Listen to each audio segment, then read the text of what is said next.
you've caught me. I'm having some beans. Beans are my favourite. Do you like beans too? When I was little, your age, there was an advert on TV. Now ask your grannies about this. It went, 1,000,000 housewives every day pick up a tin of beans and say, beans means... We added another word in there. I'll let you guess what that is.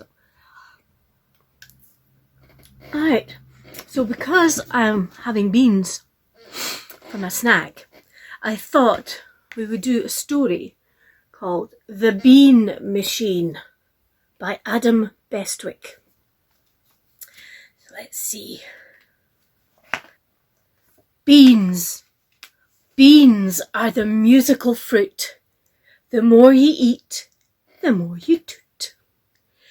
And here's a tale of a boy named Jack who munched on beans with every snack. In tomato sauce so thick and sweet.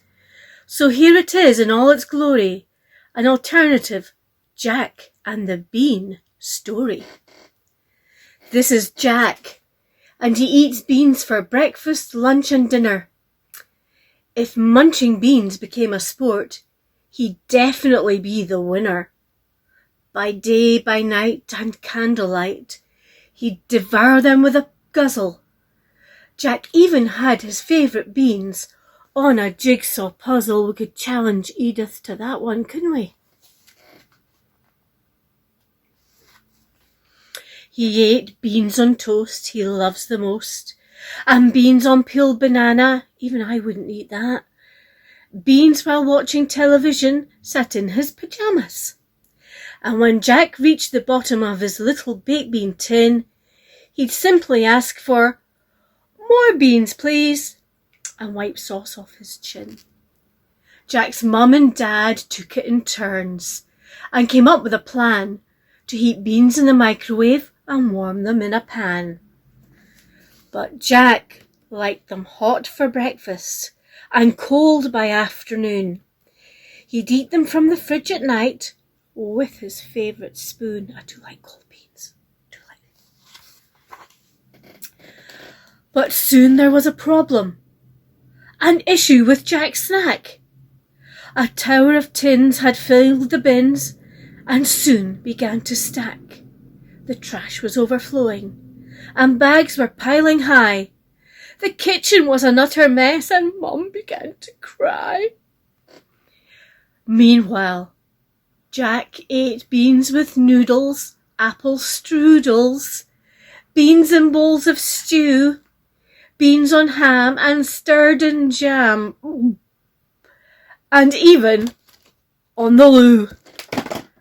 And when Jack reached the bottom of his little baked bean tin, he simply said, "I'd like some more," and wiped the sauce off his chin. To get rid of the rubbish, Dad hired a massive van and drove to the recycling centre to get rid of our cans. But back at home, Jack's love for beans just didn't look like stopping. And as he made more piles of tins, Mum just kept on shopping. Poor Mum. Jack ate beans on cake and in milkshake and beans on ravioli, on lemon drops and lollipops and beans on macaroni. And when Jack reached the bottom of his little baked bean tin, he'd smile and say, "Got any more?" and wipe sauce off his chin. Skips at the recycling centre were full and piled high, and a pyramid of bean cans was stacked up to the sky.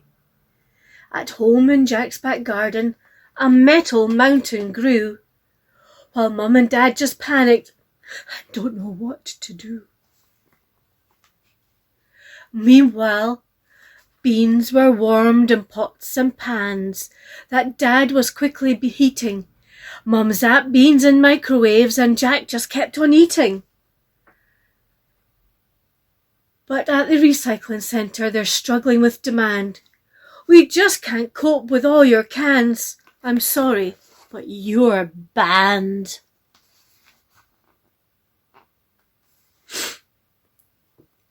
Then the metal mountain tumbled, and with a clattering sound, can fell on cars and scooters as they crashed down to the ground.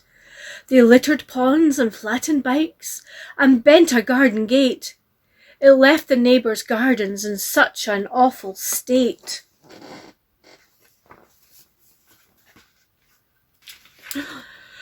Jack kept on eating beans on greens and tangerines, and beans with chocolate mousse. That's gross.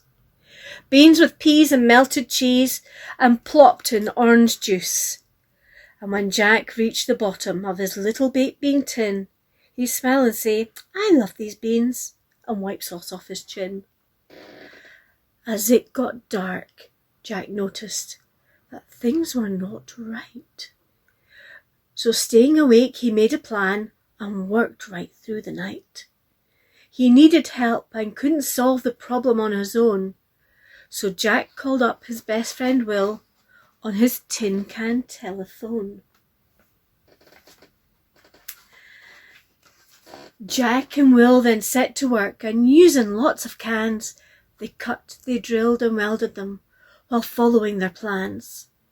Finally, they both stepped back and wiping their hands clean, Jack announced, "Let's call it the amazing..."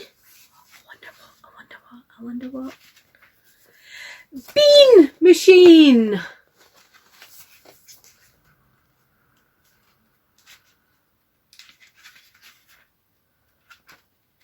Oh. Without delay, Will made a start and loaded in some tins. "Let's set this bean machine to work and make some metal things." So Jack pushed all the buttons, while Will turned a few dials. Then Jack began to access the bean construction files. He tapped on the computer, and the thing began to shake. It crunched the cans, and noisily it soon began to make metal bikes and gates with spikes, and metal parts for scooters, parts for cars and furniture, and bits for new computers. And when the bean machine got low and needed some more tins, Jack would shout, "Let's load some more!" and Will would feed them in. The pile of cans was shrinking and soon would disappear. The bean machine kept munching cans as Jack gave a big cheer. With broken things replaced and swapped for sparkling new, Mum and Dad were happy again, and the neighbours too.